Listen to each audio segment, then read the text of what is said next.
pasa the amigos? How's everybody? Final conclusion here of the old Shadowbox. This is the back.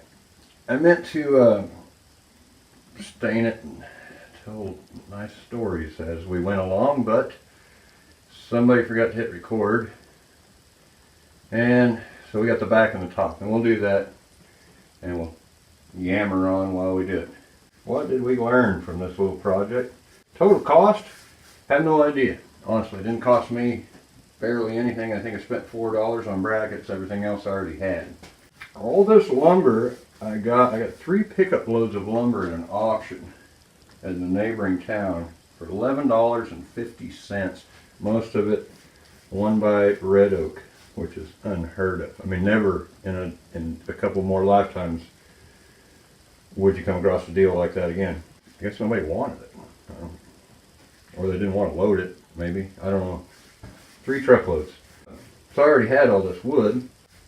My daughter comes out here like yesterday, sees it for the first time basically, and says, "Oh man, disappointed." So what's the problem? "I thought it was going to be vertical," she says. Like glove, baseball. Never even considered that. And I like that idea way better, of course, because that's the one I didn't pick. Whatever the case, maybe it's time to consult the 14-year-olds before we take on something like this again. Who knows? These ball gloves belong to my grandfather and his brother. Of course, they were young kids. He was born in 1915, or maybe 14. I'm not sure. One of the two. But anyway, so I'm not sure when he got the gloves, and he saved them, and when they went down the last time, he was just about to pass away. And he had saved them. He wanted me to have those. And I got them. I'll leave a little bald spot here to sign my name and date it. Anyway, I thought it was a really cool thing. How many ancestors are we going to have that look at things 100 years from now and, well, this belonged to the vintage modernist guy? You're probably just not going to have it. I mean, people looked at things back then. I'm sure, too, baseball gloves were a costly endeavor for parents back then. The money they were farmers. They were cash poor people. And, you know, that was probably a big expense. Saved all that. They wore the cover plumb off the ball, of course. You know, there's another expense. That's not a need, man. And back then, we don't understand today. A lot of us don't. You know, we want something or we need something, we go get it. If our kids want something or need something, we get it, by and large, you know, for the most part. Such wasn't the case back then. That was an expenditure and a luxury. And, you know, so of course they played with the ball and wore the cover plumb off of it.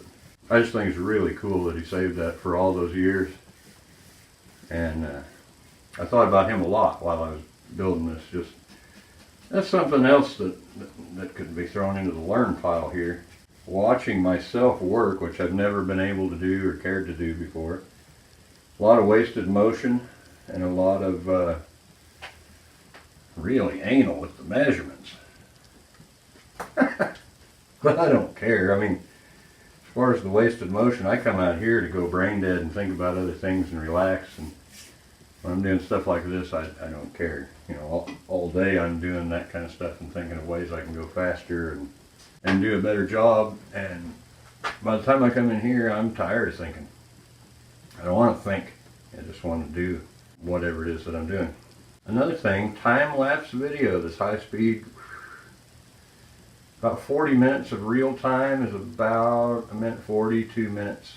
And I think on the fancier cameras or editing programs, you can adjust your time speed.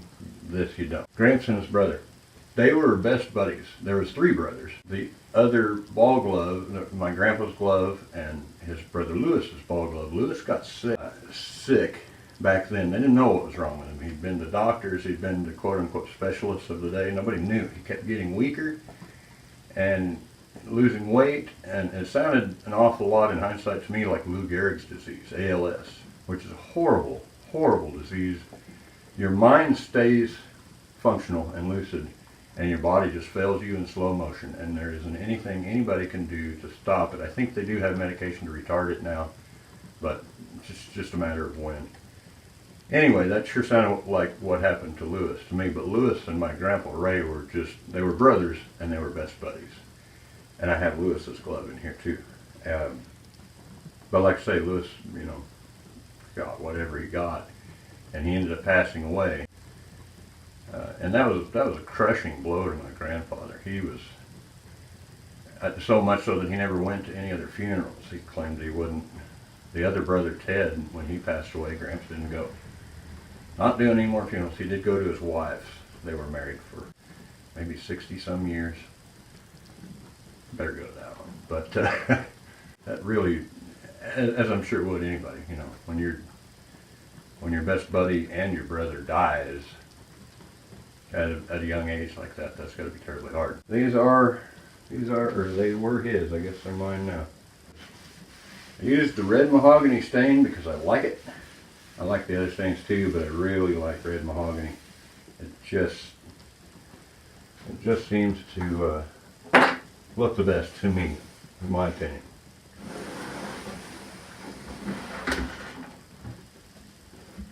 There's what we got.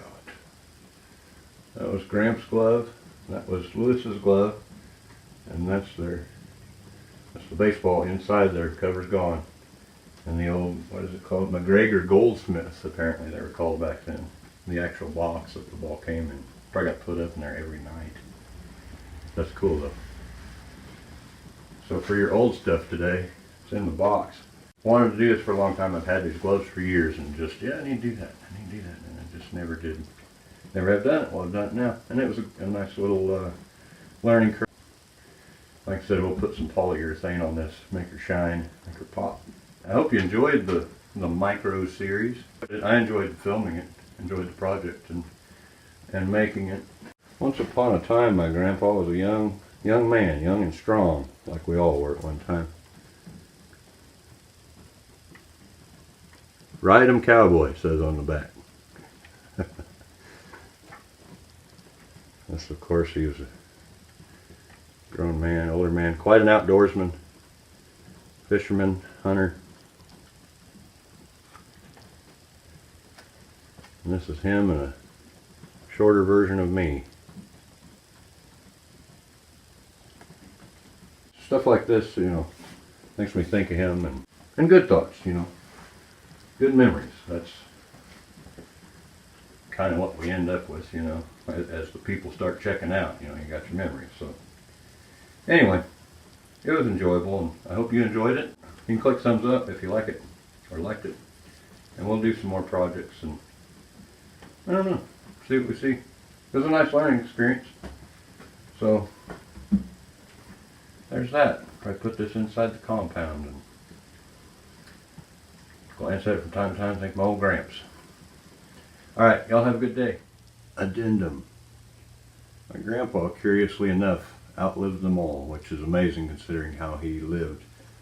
He lived to be 87 full years, full life, which is pretty amazing. He was a farmer by trade. And this is the picture I was looking for. That's why this area is larger. I'm going to blow this up and put it in the back. This was my granddad, and this was his brother Lewis. And in this photo, my granddad is 16, and Lewis is 17 or 18. He was in pretty bad shape by then. I think he's kind of holding him up, propping him up. You can see his, you know, comparatively his foot is, you know, it's just kind of there, and there's some kind of leg brace thing going on here, and it's just in really bad shape. But that was shortly before he passed away there. I think we blow that up and put that in here. It'd be a nice little nod to Gramps and Lewis. Thanks for watching. See you next time.